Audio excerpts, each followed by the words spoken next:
গল্প ডাইনি দিদির বিরিয়ানি রহস্য। এক ছোট্ট গ্রামে ডাইনি দিদি নামের এক রহস্যময় মহিলা বাস করতেন। তিনি ছিলেন এক অদ্ভুত ডাইনি, যার প্রতিটি কাজ ছিল রহস্যময়। কেউ জানত না তার আসল পরিচয় কি। সবাই জানত তিনি মাঝে মাঝে বিরিয়ানি রান্না করতেন, কিন্তু সেই বিরিয়ানির স্বাদ ছিল একেবারে আলাদা। একবার যেই মানুষ এই বিরিয়ানি খেত, তার জীবনে এমন কিছু পরিবর্তন আসত যা সে কখনো ভাবতেও পারে না। গ্রামের সবাই জানত ডাইনি দিদির বিরিয়ানি খাওয়া মানে কিছু না কিছু বিশেষ ঘটনা ঘটবে, তবে বেশিরভাগ মানুষ ভয় পেতেন তার কাছ থেকে বিরিয়ানি নিতে। তবে একদিন গ্রামে এক যুবক রাজু এসে পৌঁছাল, যিনি একদম নতুন ছিল। রাজু ছিল অত্যন্ত সাহসী এবং কৌতূহলী। সে শুনেছিল ডাইনি দিদির বিরিয়ানি নিয়ে অনেক গল্প, কিন্তু তার বিশ্বাস ছিল না। সে ঠিক করল একবার গিয়ে সেই বিরিয়ানি চেখে দেখবে।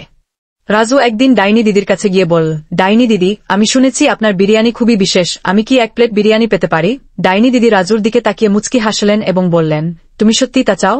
তবে মনে রেখো, বিরিয়ানি খাওয়ার পর তোমার জীবনে এমন কিছু ঘটবে যা তুমি আগে কখনো কল্পনাও করনি। রাজু একটু অবাক হয়ে বলল, আমি প্রস্তুত। ডাইনি দিদি তখন রান্নাঘরে ঢুকলেন, আর কিছু সময় পর এক দুর্দান্ত মশলার ঘ্রাণে পুরো বাড়ি ভরে গেল। সেই বিরিয়ানি ছিল গাডার্ক, সুরমো এবং প্রচুর মশলায় ভর্তি।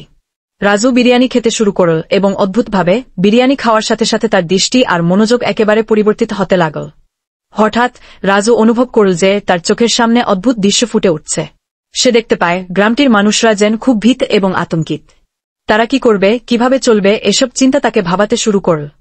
তার মধ্যে এক ধরনের শক্তি অনুভব হচ্ছিল, যেন সে এখন পৃথিবীর সমস্ত কষ্ট এবং সমস্যার সাথে সংযুক্ত হয়ে গেছে। রাজু দেরি না করে ডাইনি দিদির কাছে ফিরে গেল এবং বলল, ডাইনি দিদি, এই বিরিয়ানি তো অদ্ভুত। এটা কি ছিল? ডাইনি দিদি মুচকি হেসে বললেন, এটা শুধু বিরিয়ানি নয় রাজু, আমি তোমাকে কিছু সময়ের জন্য সেই অনুভূতি দিয়েছি যা আমাদের জীবনের সবচেয়ে গভীর কষ্ট, সুখ আর হতাশা অনুভব করে। আমি জানি তুমি শক্তিশালী, কিন্তু তোমার কেবল নিজের জীবনের সীমাবদ্ধতায় আটকে থাকার দরকার নেই। রাজু কিছুক্ষণ ভাবল, তারপর বল, তাহলে আমি কি করতে পারি? ডাইনি দিদি জানালেন, তুমি যদি এসব অনুভূতি উপলব্ধি করতে পারো, তাহলে তোমার মধ্যে সেই শক্তি আসবে যা মানুষদের সাহায্য করতে পারবে। তোমার জীবনে একটি বড় পরিবর্তন আসবে যদি তুমি সত্যিকারের ভালো কাজ করতে শুরু করো। রাজু বুঝতে পারল ডাইনি দিদি আসলে তাকে একটি শিক্ষা দিতে চেয়েছিলেন, নিজের শক্তি এবং ক্ষমতাকে শুধুমাত্র নিজের জন্য ব্যবহার না করে অন্যদের উপকারে লাগাও। রাজু তার জীবনটাকে নতুন করে দেখতে শুরু করল এবং ধীরে ধীরে গ্রামবাসীদের সাহায্য করতে লাগল। সে প্রতিদিন মানুষের কষ্ট বুঝতে শুরু করল এবং তাদের জন্য কাজ করতে লাগল। দিন শেষে রাজু বুঝতে পারল ডাইনি দিদির বিরিয়ানি ছিল এক ধরনের পরীক্ষা, যা তাকে পৃথিবীর প্রকৃত অর্থে শক্তিশালী ও সহানুভূতিশীল হতে সাহায্য করেছিল। ****.